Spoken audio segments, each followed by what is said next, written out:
Hiree akka ati naasofsiisuun barbaanne beeka. Erga beektee maaliif na hordoftare? Waa'ee gammee si haasofsiisuufan ture.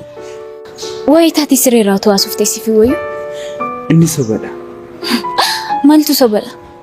Gammee fi gifti waliin hin ciisne. Inni sobadha. Na amani hiree. Maal? Siruma si amanu?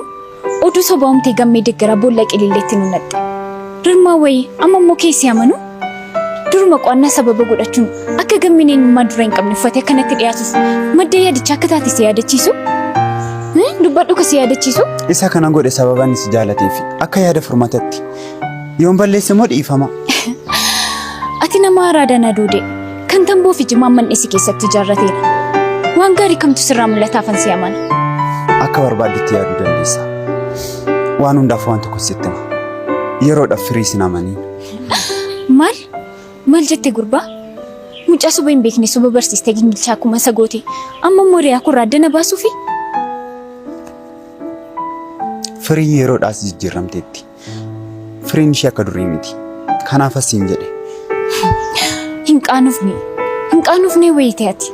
Amma akkan qofaa ku deemuuf na dhiisuu dandeessaa?